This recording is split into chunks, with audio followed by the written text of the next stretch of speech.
உங்கள் பீட்டா டேங்க்கும் இப்படி மாறணும்னா இந்த வீடியோவை முழுசாக பாருங்கள்.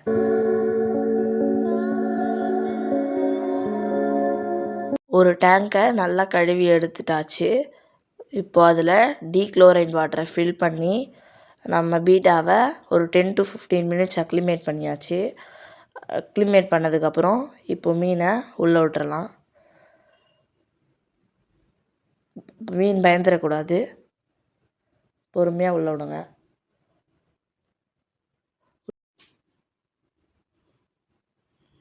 ஒரு பாதாம் லீஃபை எடுத்து உள்ளே போட்டுக்கலாம். இது வந்து pH லெவலில் குறைச்சி மீனை ஹெல்த்தியாக பார்த்துக்கும். இது ரொம்ப முக்கியம், கம்பல்சரி. இப்போது டீக்ளோரைன் வாட்டரை வச்சு நம்ம மீனுக்கு ஒரு அபிஷேகத்தை போட்டுடலாம். டிஸ்இன்ஃபெக்ஷனுக்காக கொஞ்சம் ராக் சால்ட் ஆட் பண்ணிக்கலாம். இப்போது நம்ம தேவையான டெக்கோர் ஐட்டம்ஸ்லாம் ஆட் பண்ண போகிறோம். ஃபஸ்ட்டு ஒரு லைட்டு, LED லைட்டு 200 rupees வாங்கியிருக்கேன். ஒரு ட்ரிஃப்ட் ஃப்ரூட்டையும் ஆட் பண்ணுறோம். இது எங்கள் வீட்டில் இருந்தது, ஆப்ஷனல் தான், ஆட் பண்ணிக்கோங்க. இல்லைனாலும் பிரச்சனை இல்லை. பாதாம் லீஃபே உங்களுக்கு ஓகே தான். இதுவும் டேனின்ஸ் தான் ரிலீஸ் பண்ணும். பாதாம் லீஃபும் டேனின்ஸ் தான் ரிலீஸ் பண்ணும். ரெண்டுமே ஒரே யூஸ் தான், ஆனால் வச்சா அழகாக இருக்கும். நம்ம டேங்க்கில் பிளான்ஸ் இல்லைனா எப்படிங்க? நீங்கள் எந்த பிளான்ஸ் வேணால் யூஸ் பண்ணிக்கலாம். ஃப்ளோட்டிங் பிளான்ஸு, சிங்கிங் பிளான்ஸு, எது வேணால் யூஸ் பண்ணிக்கலாம். எனக்கு மணி பிளான்ட் எங்கள் வீட்டில் அவைலபிளாக இருந்தது, அதனால் நான் அதை எடுத்துக்கிட்டேன். சரியா பார்த்து அழகாக வச்சுக்கலாம். வச்சாச்சு. அதுக்கப்புறம் ஸ்ட்ரெஸ் இருக்கா இல்லையான்னு செக் பண்ணுறதுக்காக ஃபுட்டு போட்டு பார்த்தேன். நல்லாவே வந்து சாப்பிட்டான். அதுக்கப்புறமா ஏதோ ஒன்று குறைச்சலாகவே இருக்கேன்னு சொல்லிவிட்டு நம்மளுக்கு கொஞ்சம் கூழாங்கல், இந்த பெபிள்ஸ்லாம் கிடச்சிது. இவனோட கலருக்கு ஏற்ற மாதிரியே ப்ளூ கலராகவே எல்லாத்தையும் பார்த்து பொறுக்கி எடுத்துகிட்டு வந்துட்டேன். ஒரே கலராக போட்டால் மீனுக்கு ஸ்ட்ரெஸ் இல்லாமல் இருக்கும். நீங்கள் எல்லா கலரையும் போடலாம், இருந்தாலும் ஸ்ட்ரெஸ் இல்லாமல் இருக்கணும்னா சில மீன் ஸ்ட்ரெஸ் ஆகும், சில மீன் ஸ்ட்ரெஸ் ஆகாது. அதனால் ஒரே கலர்லேயே நான் போட்டுக்கிட்டேன். நீங்கள் எல்லா கலர்லேயும் போட்டால் கூட போட்டுக்கலாம், உங்கள் இஷ்டம்தான்.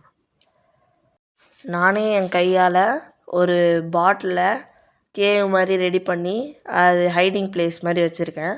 ஷார்ப் எட்ஜஸ்லாம் வந்து சாஃப்ட் பண்ணிக்கோங்க, இல்லைனா வால் கிழிஞ்சிரும். இப்போது இன்னொரு டேங்க்கில் இதே ப்ராசஸ்லாம் இப்போ பண்ணி நம்ம ஃபீமேல் பீட்டா விட போகிறோம். அதே மாதிரி டீக்ளோரைன் வாட்டர், அதுக்கப்புறம் ராக் சால்ட்டு, அந்த பாதாம் லீஃப் எல்லாத்தையும் போட்டுட்டு, என்கிட்ட சாண்டு இருந்தது, அந்த இதுக்கு பத்தாது பெரிய டேங்க்கு, இது சின்ன டேங்க்கு, கொஞ்சம் சாண்டு தான் இருக்குதுன்னு சொல்லிட்டு இதில் சாண்டு ஃபில் பண்ண ஆரம்பிச்சிட்டோம். பாட்டில் மெத்தட் யூஸ் பண்ணி இதை வந்து சாண்டு ஃபில்லிங் பண்ண போகிறோம். பாட்டிலில் வந்து பாதியாக கட் பண்ணிவிட்டு சாண்ட் ஃபில் பண்ணிவிட்டு தண்ணி ஆட் பண்ணி அப்படியே நீங்கள் உள்ளே அப்படி இப்படி தேய்ச்சிங்கன்னா கரெக்டாக எல்லா இடமும் ஈக்குவலாக நம்மளுக்கு சாண்ட் வந்து ஃபில் ஆகிடும், எந்த வித கலங்களும் இல்லாமல். இப்போ நல்லா சாண்டு ஃபில் பண்ணியாச்சு. இப்போது அதே மாதிரி மணி பிளான்ட்டு, பாதாம் லீஃபு எல்லாத்தையும் போட்டாச்சு. ஒரு லைட்டும் ஆட் பண்ணியாச்சு, 200 rupees லைட்டு, அதே லைட்டு தான். பீட்டா டேங்க்ஸ்க்கெலாம் இந்த மாதிரி சின்ன லைட்டே போதும். லைட் எப்போ தேவையோ அப்போ யூஸ் பண்ணிக்கோங்க, இல்லைனா ஆல்கே ஃபார்ம் ஆகிடும்.